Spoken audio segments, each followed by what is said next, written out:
wrap up of Venezuela. What happened to all those people we helped anyway? And a look forward at what's coming up next.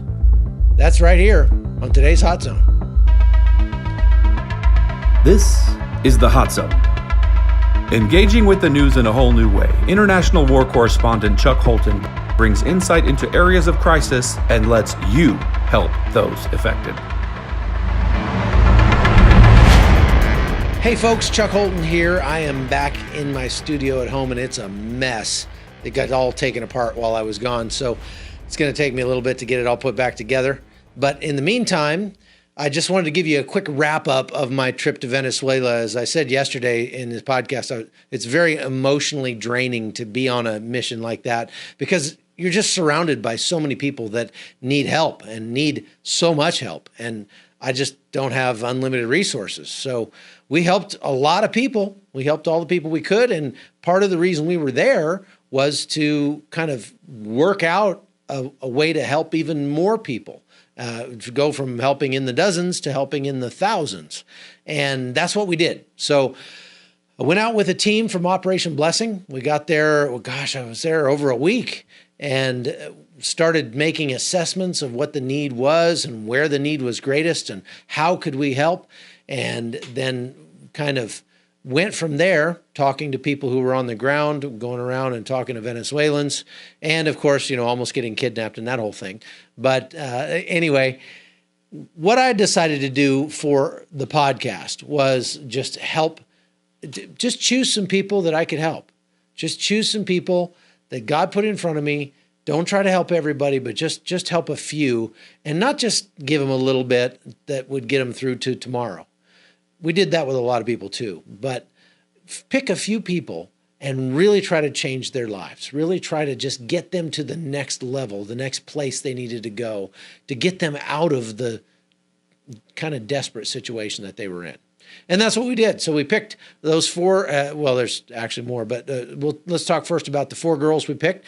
There was Wendy and Jessica and Oris. That's Oris Melis is her full name, but she goes by Oris. And Maria, and she's the one that had the little baby, and the little baby's name was like Akbar or something like that didn't make sense to me as a name, so I couldn't remember it. But it's absolutely precious little baby. Oh my goodness.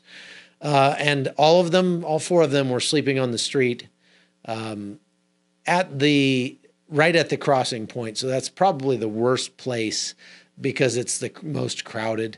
It's just absolute chaos down there. There's so many Venezuelans coming across, about 40,000 people a day crossing the river now, and really being victimized by the cartels, the colectivos, they call them, on the other side. Apparently, what I'm told is that Maduro took his troops off of that border because so many of them were defecting, coming across and giving themselves up, going over to Juan Guaido. So he took his troops off the border. He let a bunch of prisoners out of jail and went to these biker gangs that are loyal to him and said, you guys go to the border.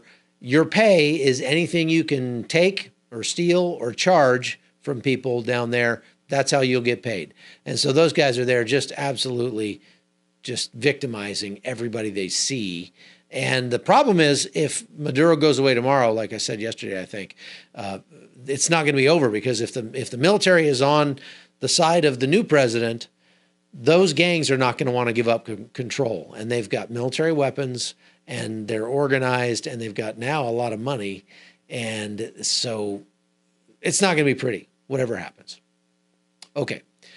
So we picked these four girls. We took them shopping. We kind of hired them. I kind of hired them to help some other people rather than just handing them some money or something like that. They came with me to the grocery store. We went shopping. You saw that episode. If you haven't, go see it. It's awesome. They just had a great time. And then we took it out to this family with 9 children that was also sleeping on the street and gave them the diapers and medicines and groceries and little things for the kids, cold milk and things like that they probably hadn't had in a while. And the girls absolutely loved giving that stuff away. They had so much fun. So then I rewarded them by cashing in some of my Hilton Honors points and putting them up in a hotel for the night. Several of them had never been in a hotel. They were extremely excited about the elevator ride. I thought that was funny. There's some. They ran all over that hotel. They just had a great time that night and into the next day.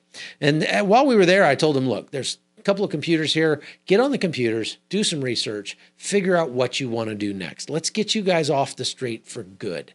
And I put out the call on social media to you guys watching, and a lot of people responded, and we raised enough money to really change their lives. So Maria and her baby and Wendy were both from the same area, Valencia in Venezuela. They decided they wanted to go back home. So we gave them what they needed to get them back home. Now, that turned into an absolute fiasco. I'll just explain it in short form here. But Wendy, I asked her, what's the best way for me to give you money? I've got Colombian pesos and I've got US dollars. What's better in Venezuela? And she said, well, dollars are definitely better in Venezuela. They're like the gold standard. So I gave her the money she needed. It was like $40 to get her bus ride home. She crossed into Venezuela. She went to the bus station and she tried to change that money into Venezuelan money so she could pay for her bus tickets. And somebody said, where'd you get that money? And she said, well, I got it in Colombia. And they said, we're not going to change that over here. We're not going to accept that, which is weird because normally they'd be very happy to accept US dollars. And Wendy, I don't think she really kind of got, I don't know if she's done it, but she's 17. She hadn't been around a whole lot. So she was like, oh, okay. They said, you got to go back into Colombia to change that money. She said, oh, okay. So she started to cross back across the border. Well, apparently the person that was supposed to be the money changer called the colectivos and told them, hey, there's this girl coming. She's got US dollars. When she got to the border, they grabbed her and they said, we want your money. Well, thank God we were all praying for Wendy, because at that moment, a friend of hers showed up who was a very, I would call her a firecracker, another lady, but a very strong-willed lady. She saw that they had grabbed Wendy and she went over and just went crazy on them. In Panama, we'd say she went rakataka on them. And Wendy was able to run off and get away with her friend. So they didn't take her money, but they really scared her badly. And so she called me back across on the Colombian side and said, I don't know what to do. I'm stuck here now. And I'm afraid to go back across into Venezuela because they know who I am now. They're going to rob me or worse. And so I went back down there and I picked her up. And so now let me jump over to Oris and Jessica's story. They're sisters. And they wanted to go to Pereira, which is on the other side of Colombia, because they have family there. You paid for them to get bus tickets. And it was like $160 for the two of them, $180, something like that, for the two of them to get their bus tickets, because it's all the way the other side of Colombia. And they were going to leave early in the morning, yesterday morning, to go and get on the bus and go make that bus journey. We took some of the extra money we had. We went and bought them some new clothes because everything they had was just threadbare and dirty and ripped and torn. And they were very embarrassed to be even seen walking around in the mall or anywhere like that in the clothes that they had. And so for another 30 or 40 bucks, I went out and bought them each a couple pairs of nice clothes and some shoes so that they'd have some decent clothes to travel in. That, again, was due to the largesse of the people who watch this podcast. So thank you very much from Oris and Wendy and Jessica. We're going to stay in the city. I wanted to put them up in the city so that they could be near the bus station, get on the bus early in the morning and go. So I got another hotel room, but I didn't want to spend a lot of money getting a super nice hotel room. So I got them a safe hotel, a nice hotel that was much, much cheaper than the Hampton Inn where I was staying. So it didn't cost very much at all. We got one room and put the two girls up in there. But then when Wendy found out, when we found out what happened to Wendy, I drove back out and picked Wendy up and brought her over and let her stay there again too. I couldn't find Maria. She was out there somewhere. I think she had gotten a place to stay that night, so she wasn't on the street with her baby. Anyway, Wendy and the other two sisters stayed there that night. The next morning, I picked Wendy up, took her back to the border so that she could get across. And that's when Maria decided she was going to go across with her. But then we found out that the bridge they wouldn't be allowed to cross on the bridge. We had thought that maybe we could talk them into letting these girls cross at the bridge, but they wouldn't. The bridge was not letting anybody across that day. So she said, well, I'll just stay here and sleep on the ground for another 2 weeks until they open the bridge, or whichever comes first. And I was like, no, not happening, nothing doing. So I got Wendy and Maria in touch with some pastor friends in Cucuta, where I went to church on Sunday, and they said, don't worry about it, we'll take care of it. And the pastor said that her husband would, he has a store across in Venezuela, and he's able to cross without too many problems at all. So the pastor would have her husband go pick up Wendy and Maria and the baby and take them across the river, the illegal route, and get them in safely, make sure they got on the bus, and send them off home. That will hopefully happen this morning, the morning you're watching this podcast. And so please be praying for Wendy and Maria and that little baby, because they've got a very tough, they're going back to what they tried to escape from, because it was just so bad right there. And they don't have any family to go to in Colombia like the other two girls did. And they just didn't have much in the way of options. But I was able to, I gave her some extra money, and I said, the living wage the average wage where she comes from in Venezuela is like $4 a month. So with $50, she and her whole family can survive for several months, and hopefully within several months, they'll have a new president in Venezuela and things will be getting better. So that was the best I could do for her. We prayed for her, we sent her off, and I'm hoping that she's on the bus as I speak right now, and she's on her way home. We'll keep praying for that. The other two girls made their 20-plus hour bus ride, and just recently, I just got back from the airport, got a text from them saying we made it. They sent pictures and said, we're here, and thank you so much. They are so, so grateful for what you've done for them. You've really changed people's lives on this trip.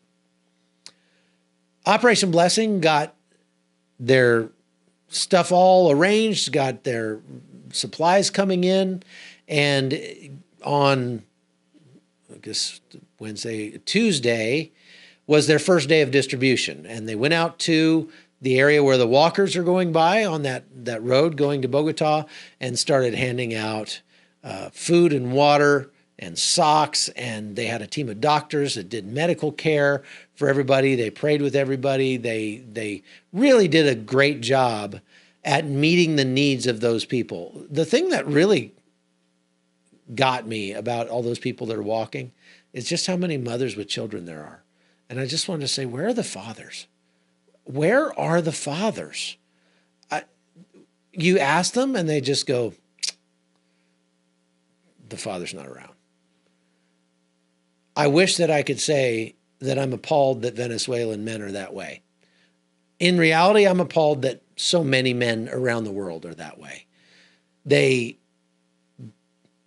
are very happy to procreate, but they're not men enough to actually take care of their own children. They're not man enough to support the woman who bore their children. They're not man enough to protect and provide and give affection to the woman who would be happy to grow old with them and make them happy and share life with them. You know, those men are the ones who are missing out. The women are suffering and the children are suffering, but it's the men who are missing out. Now, I did meet one family that had the father there and a whole bunch of kids, and they were marching along, and they were the happiest family ever. And I just want to show you the video from that, because the guy was absolutely photobombing me the entire time I was trying to do my stand-up with this funny little Elmo doll, and you just got to see this. You know, they say if you want to understand somebody that you should really walk a mile in their shoes. And so that's what I'm doing out here on this highway, very busy road, is walking with this Venezuelan family with a bunch of children. This is all one family. They're walking from the border all the way to Bogota, about 500 kilometers. The problem with walking a mile in somebody's shoes is that so many of these people are really walking without shoes, or maybe just in flip-flops. And so Operation Blessing has set up a point up ahead that will help these people with medical care and food and water and love in the form of prayer and other materials. And that's really what it's all about, helping these people just because we love them. We don't have to agree with their politics. We don't have to agree with their reasons for doing this. We don't have to, really understand all the complexities of that. We just love them. Okay, so that is what we have for today, folks. It was a very long and not arduous for me, just draining for me trip. So I'm going to try to just rest and recharge over the weekend. And then next week, I'm trying to get to the border with New Mexico, because there are some interesting things happening there. And we'll talk more about that tomorrow on the podcast. So thanks for watching. I'm Chuck Holton, and this has been The Hot Zone. The Hot Zone is produced by Amy Holton and Livefire Media. Copyright 2019.